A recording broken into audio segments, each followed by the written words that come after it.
Are you ready? Let's talk digital. Bonjour à tous et bienvenue sur le podcast Digital Feeling. Je suis Elodie Chenol et j'accompagne les CEO à travailler leur personal branding et celui de leur marque grâce au digital. J'ai pour ambition, à travers ce podcast, de répondre à toutes vos problématiques concernant le marketing digital. Pour cela, si vous avez une question, rien de plus simple, vous m'envoyez un message sur LinkedIn en privé et j'y réponds lors d'un épisode.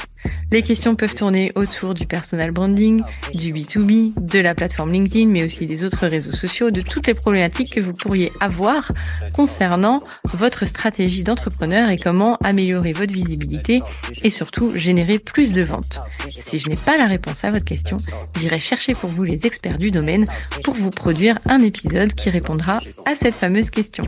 Bonne écoute! Bonjour et bienvenue dans ce nouvel épisode de Digital Feeling. C'est la rentrée, c'était même la semaine dernière, mais si vous écoutez cet épisode aujourd'hui, c'est la rentrée depuis une semaine. Il s'est passé quand même pas mal de choses cet été et c'était important de faire un épisode pour récapituler un petit peu toutes ces nouveautés. Alors on commence avec l'arrivée de GPT-5. GPT-5, c'est un nouveau modèle qui a été proposé par OpenAI et qui se veut meilleur en tout point par rapport à la version d'avant. Alors ça a généré pas mal de déceptions chez certains utilisateurs, notamment ceux qui utilisaient le Sync. Moi, personnellement, j'ai pas trouvé que c'était moins bien. J'ai trouvé que c'était plutôt mieux. Ils ont ensuite reproposé les versions anciennes qu'ils avaient retirées pour qu'on puisse avoir le choix. Mais personnellement, je trouve qu'il a moins de tics de langage, donc c'est appréciable. Et la réflexion est tout de suite un petit peu plus intéressante, sachant que je mets des gros bémols. La réflexion pour un outil d'IA, c'est la recherche de probabilité par rapport à la requête que vous avez fait. Mais je trouve que c'est plus intéressant que la version d'avant. Évidemment, les concurrents d'OpenAI ne sont pas restés en reste puisque Anthropic a déployé Claude Opus 4.1 qui a également des meilleures capacités globales. Là, on va parler d'une mémoire, enfin, ils ont doté Claude d'une mémoire, ce qu'avait déjà OpenAI, ce qui lui permet de s'appuyer sur les précédentes conversations. Gemini de Google a également acquis une mémoire pour une plus grande personnalisation des échanges. Donc là, on peut voir quand même qu'OpenAI était en avance sur le côté mémoire, que n'avaient pas les autres outils, mais aujourd'hui, ils sont tous au même niveau puisqu'ils ont tous de la mémoire. Si vous codez, eh bien là, vous avez un certain nombre d'innovations qui vont être intéressantes. On commence par Microsoft et le GitHub Spark, qui est un environnement de développement en ligne qui permet de créer des applications à partir d'instructions en langage naturel. L'idée, c'est donc de prompter et d'obtenir en sortie une proposition de code et l'IA qui va être un compagnon de la conception au déploiement du projet de bout en bout. Donc là, si vous développez, vous allez pouvoir corriger directement ce que vous propose l'outil et donc gagner énormément de temps en débuguant ou en voyant les incohérences plutôt que de recoder tout de zéro. Google a lancé Gemini CLI. C'est un agent IA gratuit, open source, qui va s'exécuter directement dans votre ordinateur et qui va donner accès au modèle Gemini 2.pro pour générer du code, expliquer et automatiser des tâches. Je mets un gros bémol sur l'agent IA, vous m'entendrez souvent le prononcer. Je trouve qu'on n'est pas encore aux agents IA, c'est mon avis personnel. Je pense qu'on est plutôt à un niveau d'optimisation qui est supérieur à ce qu'on avait avant. On les appelle aujourd'hui les agents d'IA, donc je vais reprendre ce terme, mais je ne suis pas tout à fait alignée avec l'usage de ce terme. Ensuite, vous avez Figma. Figma qui est un outil qui vous permet de créer des maquettes qui était pas mal utilisé par les créatifs ou même par les développeurs pour en tout cas proposer des maquettes. Eh bien, Figma a lancé son assistant de code. Vous pouvez donc maintenant, beaucoup plus facilement, de votre maquette, pouvoir avoir un prototype qui soit utilisable, j'ai envie de dire, alors qu'avant vous aviez des maquettes. Donc là, à partir de prompt et via Figma, ça c'est une vraie révolution. Alors c'est un outil payant, mais pour les personnes qui développent et qui font pas mal de maquettes, c'est une révolution de pouvoir utiliser Figma.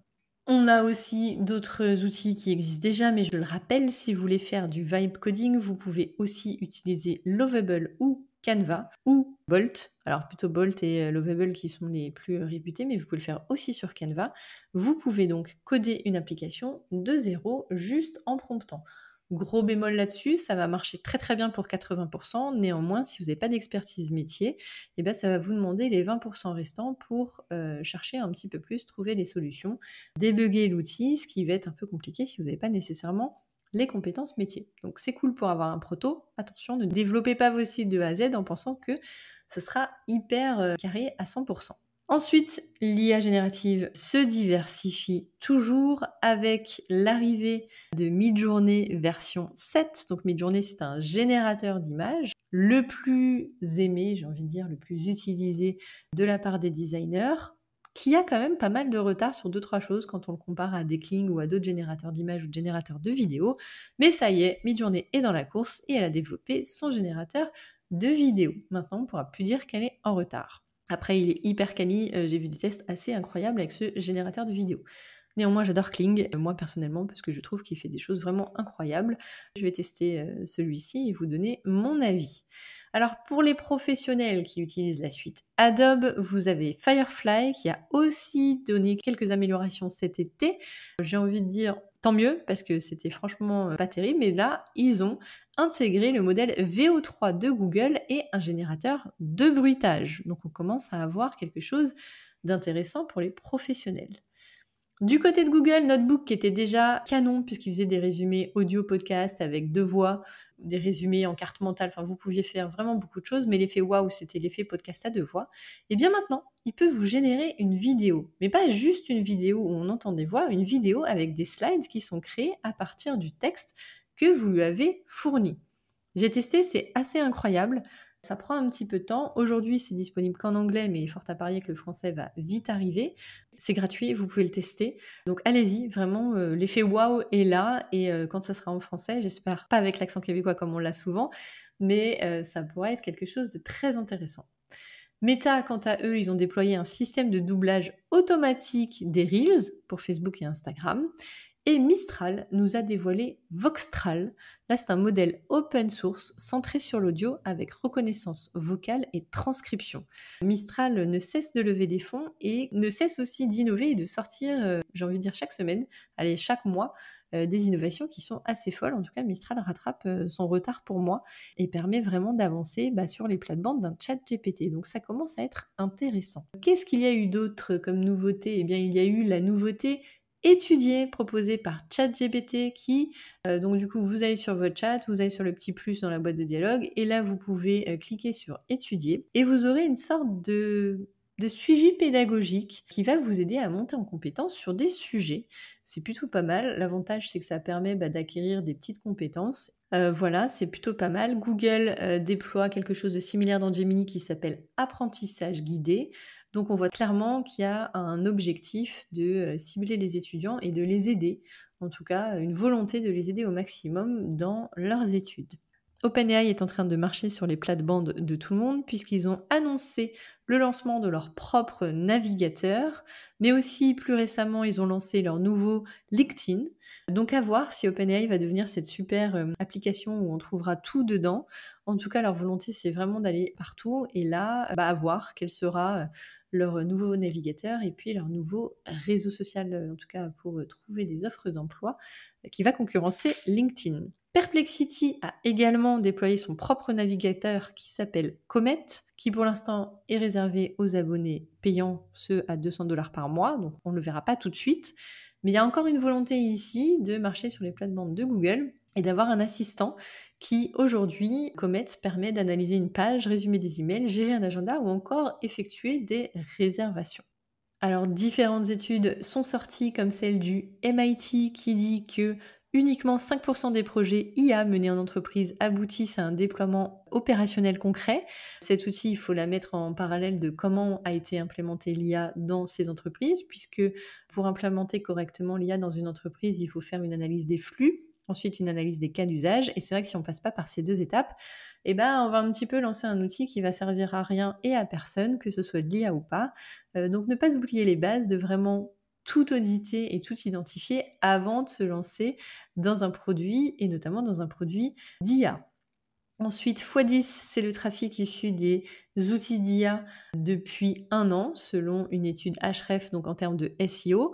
On pourrait dire -20, c'est le trafic qui a perdu beaucoup de sites marchands depuis que les LLM ont pris cette ampleur. C'est vraiment quelque chose qui chagrine les marques et pour lesquelles elles mettent en place des solutions comme du GEO, notamment pour bien remonter dans les LLM et donc ne pas perdre ce trafic et toucher une cible qui va plutôt faire ses requêtes en demandant au LLM plutôt que d'aller sur Google. Voilà, j'ai fait un maximum de récap. J'espère que ça vous a apporté tout le vernis nécessaire pour être au taquet sur les nouveautés de l'intelligence artificielle qui a eu lieu cet été. Je pourrais vous parler aussi de l'outil Banana Nano de Google, mais on en fera peut-être un épisode dédié. Voilà, je vous remercie d'avoir écouté cet épisode et je vous dis à bientôt. Thank you. You're welcome. Let's talk digital. J'espère que ce podcast vous a plu. Si vous avez aimé cet épisode, n'hésitez pas à soutenir le podcast en laissant une note et un avis sur Apple Podcast ou sur vos plateformes d'écoute. Ça me permettra de remonter et de pouvoir partager à d'autres entrepreneurs les réponses que vous vous posez. Merci à tous, à bientôt.